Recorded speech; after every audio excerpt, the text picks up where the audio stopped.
sometimes the hype's not worth it. It's a marketing scheme, which is fine, but sometimes it's well worth the hype. Now, let me tell you, I just finished smoking a bowl of Per George Jensen, or Per Georg Jensen, Uno tobacco. I was going to say published by Sutliff, but packaged by Sutliff. Now, I spoke to Mr. Jensen a while ago. I did an interview last week, and we spoke a little bit of it.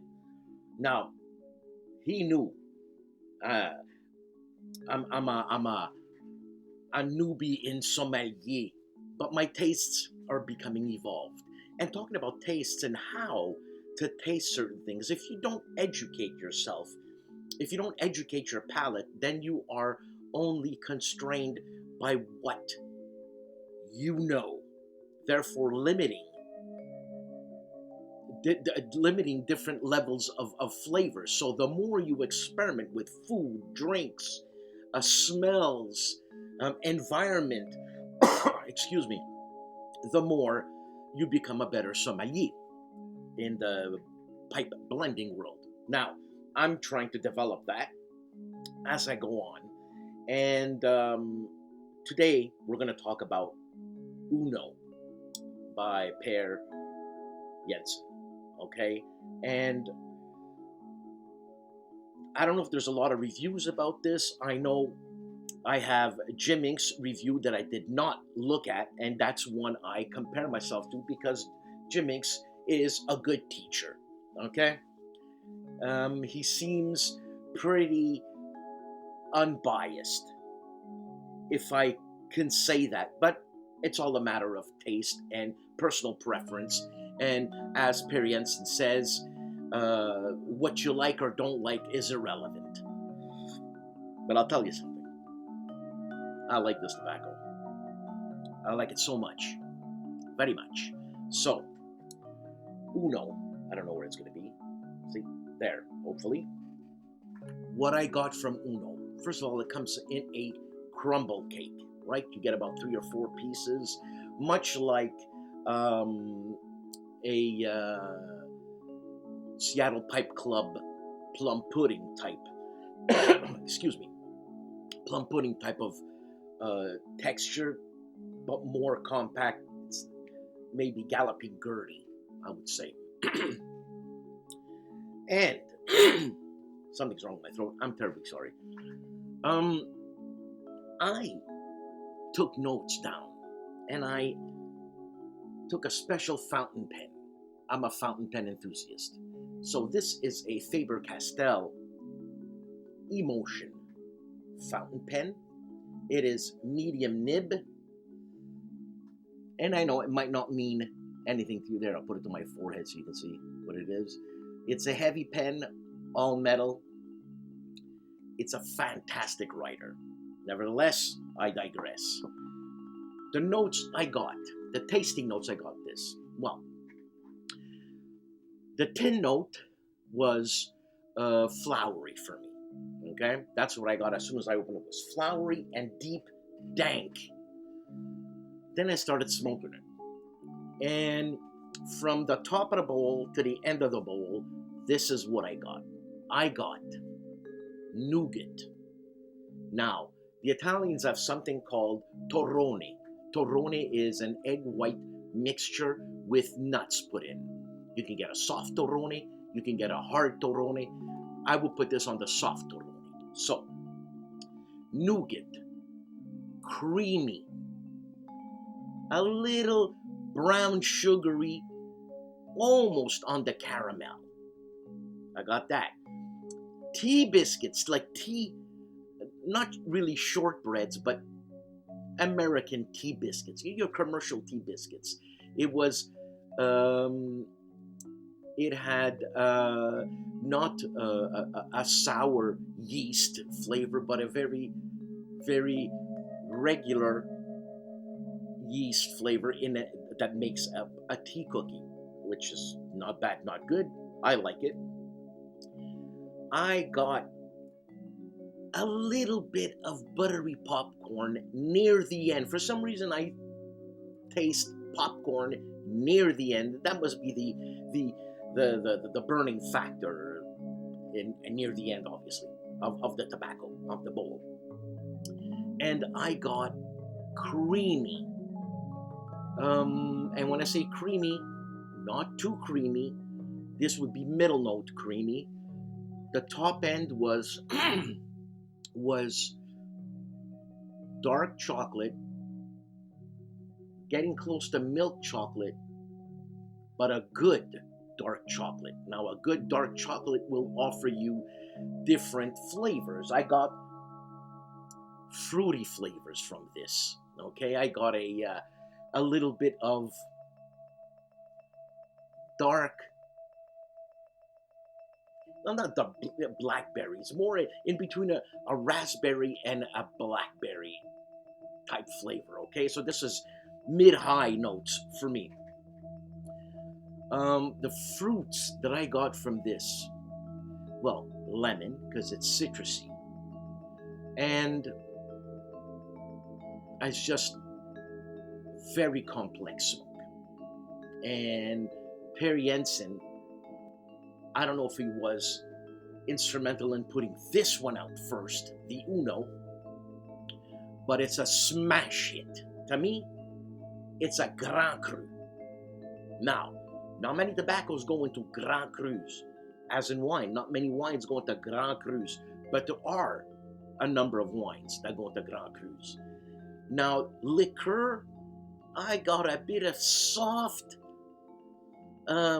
Kahlua-ish because of the cream and because of the hazelnutty coffee mocha flavor I got from this. Hey, I'm telling you, it's really complex. Now, that was my first bowl. Can you imagine what I'm going to discover later? And I had this in the morning with my second cup of coffee. I ate something so I didn't flake because they say it's high nicotine content, which I disagree. It's a middle of the road nicotine content. Any regular pipe smoker will fly through this without any problem. This is not a Samuel Gawith brown rope wipe you on the floor type nicotine. Absolutely not, because that's what it did to me. And I have a story about that. As a matter of fact, let me say it. I remember coming back to pipe tobacco after a few years off. It's about 5 years. And I figured, man, I really used to enjoy the brown rope, brown twist number 4, if I'm not mistaken.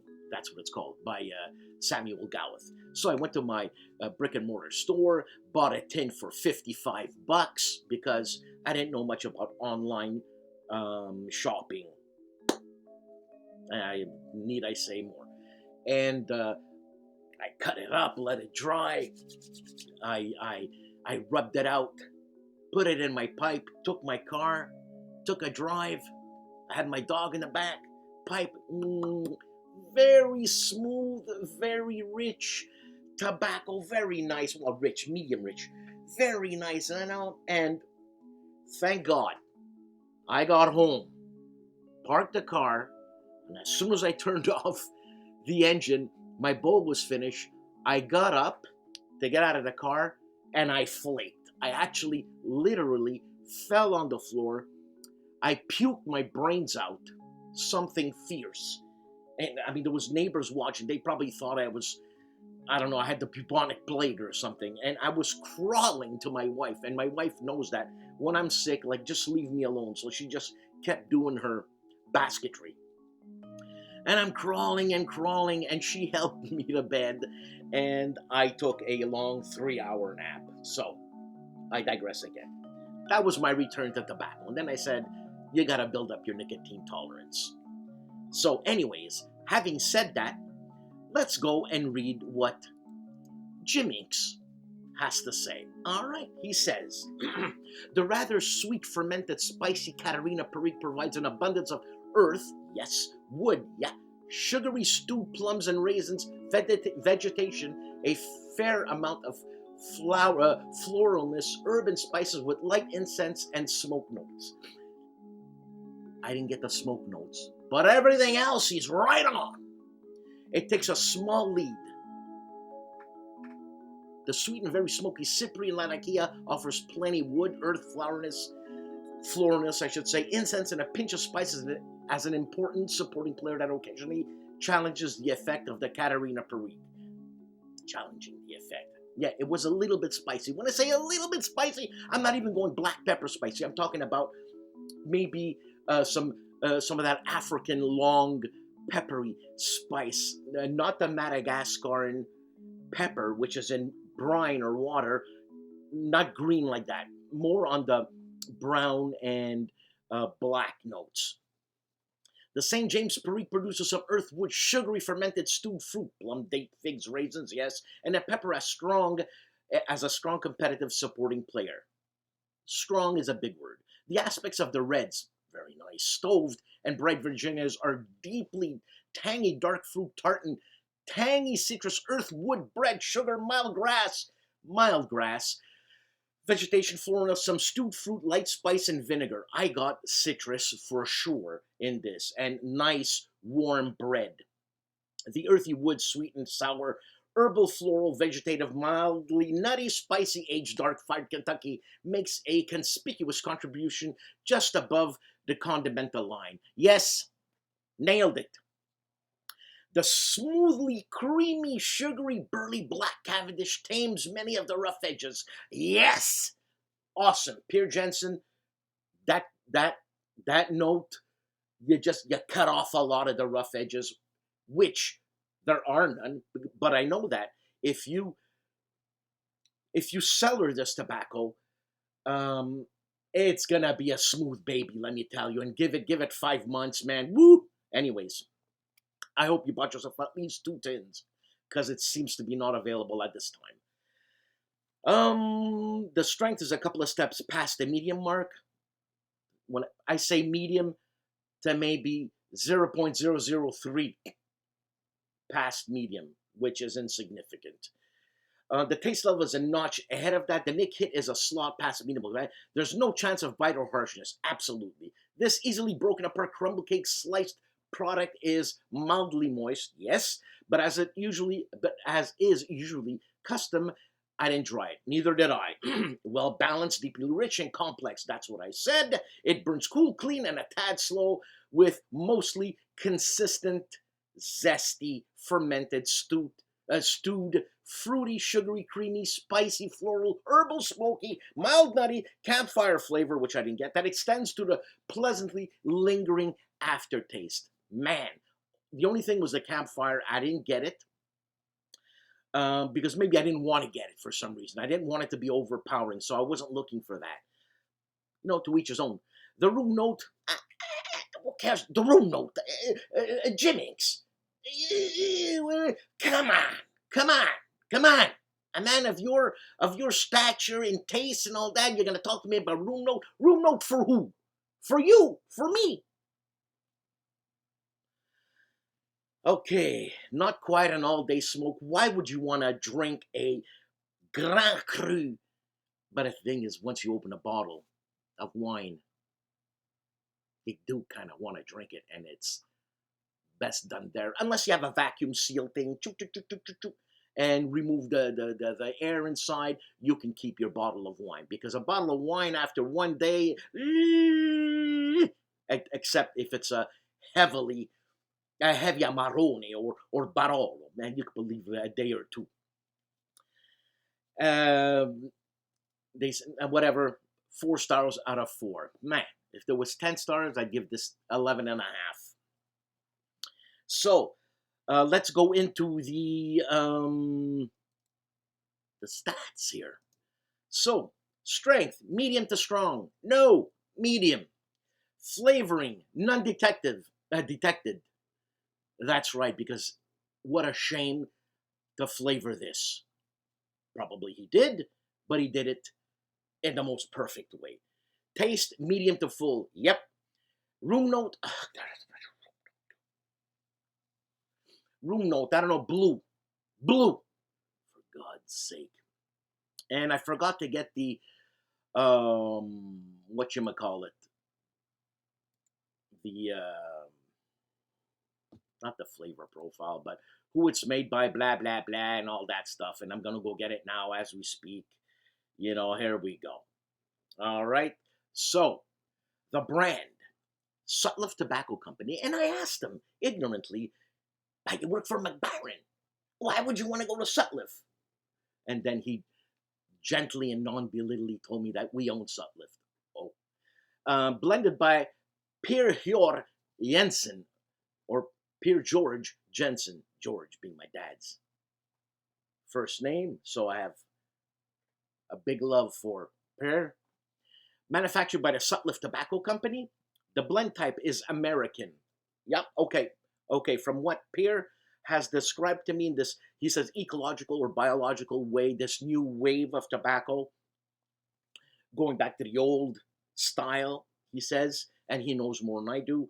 Yeah, very much in the new Sutliff, new Watch City blends, stuff like that, Contents: Black Cavendish, Kentucky, Latakia, Oriental / Turkish, Perique, and Virginia. Absolutely. No flavoring. The cut is a crumble cake. Comes in a 50-gram tin. It's available in the U.S. I mean, it's made for the U.S. or made in the U.S., and the production is currently available. Now, I hope it's still available for anybody who wants to get this. Is it for a newbie? Look, newbie, learn to develop your palate, and then hit this, okay? Because it's like opening an extremely wonderful bottle of wine, and you can't go deep in it. You know what I'm saying? It's like listening to a piece of music by Richard Strauss. Now, his four last leaders, especially sung by Dame Jessie Norman. Remember that? You just heard me. The four leaders, September, Frühling, I forget the other two. It's like listening to Richard Strauss and just saying, wow, this is really nice. Well, to the uneducated ear, of course it's really nice. But to the educated ear, it's sublime. It is beyond words. Beyond words. The colors in those four last leaders, where he takes you within seconds, delicately, to other worlds. In other words, would be other keys and other what do you call them? My God, Pythagoras. Other not modes. Other modes is just unbelievable. And if I wasn't educated in music, I would sadly miss that. And I'm glad I did. I found my calling. I'm a great analyst of music. Great analyst. I'm a good analyst of music. You know what I mean? I mean, we can always, as you say, develop our palate more by listening. Ears have palates too. Well, I'm glad I did. I took in university some advanced analytical listening, which it was, my teacher was Jose, oh my God, I forget. He's a Spanish master, a composer. I forget his name. Evangelista. Jose Evangelista. Okay, going back to the tobacco. This tobacco is the Strauss, the Richard Strauss, not Richard Strauss, the waltz king, which those are phenomenal. I mean, talking about waltzes, but Richard Strauss, the non-waltz guy, who did Transfigured Night, who did, like I said, the Four Last Leaders, who did lots more. Oh, also sprach Zarathustra. So spoke Zarathustra, you know.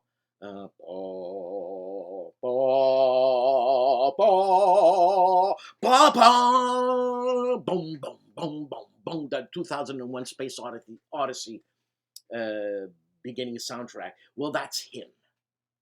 All right? It's a bombastic beginning, like the Uno, bombastic. And then after that, fanfare goes into sweet notes and strings. Man, this is what I think of this Uno by Pear, by Mr. Jensen. Um, it is a Grand Cru. It will it uh, 10 years of aging? No need. Even Mr. Jensen said that 5 years. Give it five. Within 5 years, smoke this tobacco, and I can't wait to smoke. I'm not gonna burn through this Uno um, too quick. I'm going to savor it and keep it and try to make this tin or jar last at least 1 year. I don't know how that's gonna go, but anyways, what to eat with this? Look, um, if you're gonna eat fish, make sure it's a forget fish. What you want with this is like a vol au vent or some foie gras would be nice. Oh man, absolutely something buttery. Steak, go on the lighter side of meats, okay? Not further than pork. You can have some veal with this. You can have some turkey with this, not heavily gravied. You can have some on the side if you're gonna have turkey. You can have some cranberry jelly. You can do that. Lamb, I'm gonna wait for a lamb for this. What kind of drink would you have with this? A Highland Scotch, not peaty, a little bit sherried. A liqueur, I would stay away from the cream because this tobacco is creamy, and I don't say that in a strong sense creamy, but it's there. It's the smoke is nice and brown coming out. I can't say enough of this tobacco. Um, I would have a nice light dark chocolate, a premium dark chocolate that is, fruity dark chocolate, and a nice medium coffee, mocha. Don't push it too much. No sugar added in coffee. Is not to be made to be drank with sugar and milk. Just drink the coffee straight. Get used to coffee straight. Forget the sugar. It's going to be good for you to forget the sugar. Drink the coffee. The coffee itself has um, more. What's that in marijuana? We have tastes, and they call them. Oh my God, I keep forgetting. But some marijuanas are apricotty, citrusy, uh, dark. You smell a bit of resin, and the resin reminds you of hash, this and that. And look, I live in Canada. It's legal, right? So, what kind of wine? Not a heavily tanned wine. You can have a um, you can have not heavily tanned wines. Do not go Bordeaux. You can have a Brouilly. You can have a nice light Chianti. Nice light Chianti. You don't have to go heavy. Don't go heavy. Don't mask what this Grand Cru of tobaccos is going to give you. Enough said. I could gush, go on and on. Pierre Jensen, this is as we say in the Americans, this is batting 1,000. You've hit a home run. You pulled a Babe Ruth. It's just, you know. And what are we waiting for? Pete Rose to be inducted into the Hall of Fame. Okay, what? So he screw over his team. Yeah, okay, blah blah blah. What did he do for baseball besides that? Let's induct him into the Hall of Fame. But that's just my opinion. People, don't go. Don't go something into the night. Don't go mildly into the night. I don't know, but look, Alan Watts. He said, "You are, and that's it." And even then,